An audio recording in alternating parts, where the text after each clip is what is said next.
ঠিক সিদ্ধান্তে পৌঁছেছেন।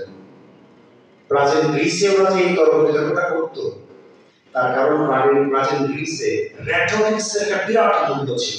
রেটরিক্স মানে আজকাল ওই অর্থে ব্যবহৃত হয়, কিন্তু ওই সময় এটা অর্থ ছিল বক্তৃতা প্রদানের ক্ষমতা। কথাটা বলতে হয়, ওদের বলতে হতো কোথায়? রাজার সামনে, রাজ পরিষদের সামনে। মানে আমার যে কথাটা, আমার বিরুদ্ধে রাজা কোনো নালিশ এলো, আমার কথাটা বলতে হবে। আমি উকিল ঠিক করতে পারবো না, ওই পদ্ধতি গ্রিসে ছিল। গ্রিসের কথাটা নিজেকেই বলতে হতো। ফলে কথা বলতে পারা, নিজেকে অ্যাসার্ট করতে পারা, নিজেকে প্রকাশ করতে পারা, এটা গ্রিসের রাজনীতি, সমাজ ব্যবস্থা, এগুলোর একটা অনিবার্য অংশ ছিল। এবং বাবা মারা চাইতেন তাদের ছেলেমেয়েরা ভালো বক্তৃতা শিখুক। এটা তার জন্য সমাজে উচ্চ শ্রেণীর হয়ে ওঠা একটা খুব গুরুত্বপূর্ণ অংশ। আমি কেবল তোমাদের একটু মনে করিয়ে দিতে চাই যে আজকাল কিন্তু সক্রেটিসের পজিশনকে একদম ঠিক এবং তার আগে ওই উপকারী দার্শনিক দলের পজিশন একদম ভুল, এই কথা মনে করা হয়। সেটা কেন হয় না, সেটা একটা জটিল ফিলোসফির আলোচনা, আমরা সেই আলোচনা যাব। কিন্তু আমরা যদি সক্রেটিসের বিতর্কের ব্যাপারটাকেও যদি খুব জোরালো করে তুলি, তাহলে আমাদের খেয়াল রাখতে হবে যে এই ব্যাপারটার মানে হলো এই যে আমি ডায়লগ করছি, আমি একটা মতে, একটা সিদ্ধান্তে, একটা সত্যে উপনীত হওয়ার জন্য ডায়লগ করছি। নানান জন নানান দিক থেকে কথা বলছে, নানান যুক্তি তর্ক পেশ করছে, এর মধ্যে দিয়ে আমি হয়তো কোনো একটা সিদ্ধান্তে পৌঁছাচ্ছি। কিন্তু জরুরিতম আলাপটা হলো যে কোনো একটা সিদ্ধান্তে পৌঁছানো বা কোনো একটা সত্যে পৌঁছানো বা কোনো পক্ষের জয়, এটাই কিন্তু সক্রেটিয়ান ডায়লগের প্রধান ব্যাপার নয়। প্রধান ব্যাপার হলো যে প্রত্যেক ডায়লগকারী আসলে নিজেকে নিয়ে হাজির হচ্ছে, নিজের অবস্থানকে নিয়ে হাজির হচ্ছে, নিজের মতকে নিয়ে হাজির হচ্ছে। ওই যে বিচিত্র মত, অবস্থান, পথ, এই ব্যাপারগুলোর সহাবস্থান, এটাই হলো সক্রেটিসের অথবা প্লেটোর লেখা যে ডায়লগ, সেটা মূল ব্যাপার। আমরা যদি এই কথাটাকে সামনে নিয়ে আসতে পারি, তাহলে আমরা কিন্তু বিতর্ককে একটা অনন্য মহিমা নিয়ে যেতে পারবো।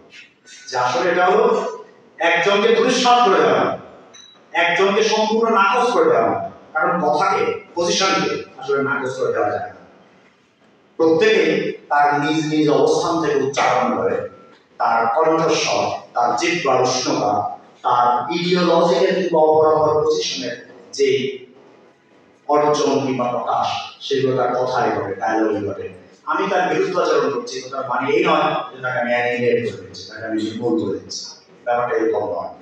এই যে বিভিন্ন মতের পারস্পরিক সহাবস্থানের একটা ডায়ালজিক বা সংলাপ মুখর অবস্থান হিসেবে আমরা যদি বিতর্ককে আবিষ্কার করতে পারি, তাহলে আমার মনে হয় যে বিতর্কের কার্যকরতা, বিতর্কের ধরন একটা অন্য রকম উচ্চতায় উপনীত হবে। এই বিতর্ক আয়োজনে আমি দেখলাম শিরোনাম করা হয়েছে মুক্তি ও গণতন্ত্র।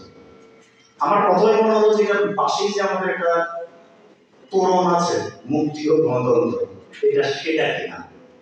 পরে ভেবে দেখলাম যে মুক্তি ও গণতন্ত্র তোরণ, যেটা দিয়ে আমি বহুদিন ধরে যাতায়াত করছি এবং পরে বহুদিন ধরে যাতায়াত করব, সেই তোরণের সামনে লেখা মুক্তি ও গণতন্ত্র, এই দুটো শব্দ আসলে মিলিত ছিল। শব্দগুলো ছিল কিন্তু আসলে ছিল না। তার মানে এটার নাম মতো ছিল। ভাষা ফিলসফি এটা খুবই প্রাইমারি একটা ব্যাপার, যে আমরা যখন লিখি কোনো একটা কথা, যখন থাকে কোনো একটা যখন মুখস্থ আমরা আওয়ায়, তখন ওই ভাষাটা, ওই শব্দটা, ওই কথাটা মৃত থাকে। একমাত্র আমাদের দৈনন্দিন জীবনে, আমাদের বাস্তব জীবনে, আমাদের কথায়, কাজে, উচ্চারণে, বিশ্বাসে যখন ওই ব্যাপারগুলো চর্চিত হয়, ইংরেজিতে যেটাকে বলে ডিসকার্সিভ প্র্যাকটিস, সেই ডিসকার্সিভ প্র্যাকটিস আকারে যখন চর্চিত হয়, তখনই কেবল সেগুলো চিন্তা হয়ে ওঠে, সেগুলো তাজা হয়ে ওঠে, সেগুলো সপ্রতিভ হয়, সেগুলো আমাদের মানুষের জীবনকে, মানুষের আচরণকে, মানুষের ইডিওলজিক্যাল ফরমেশনকে নানানভাবে প্রভাবিত করে। তার মানে মুক্তি ও গণতন্ত্র এটা একটা পর্যায়ে মৃত থাকতে পারে এবং আরেক পর্যায়ে নতুন পরিস্থিতিতে, নতুন তৎপরতার সাপেক্ষে, নতুন বাস্তবতার উদ্ভাসনে ব্যাপারটি জীবিত হয়ে উঠতে পারে। আমার মনে হলো যে এখন এই দুই শব্দ দারুণভাবে তাজা আছে, জীবিত আছে, এবং সেদিক থেকে বর্তমান প্রেক্ষাপটে শিক্ষার্থী জনতার জুলাই অভ্যুত্থানের প্রেক্ষাপটে এই দুটি শব্দ নতুন তাৎপর্য পেয়েছে। আর সেই কারণে এই বিতর্ক উৎসবের নাম মুক্তি ও গণতন্ত্র রাখাটা যথার্থ হয়েছে।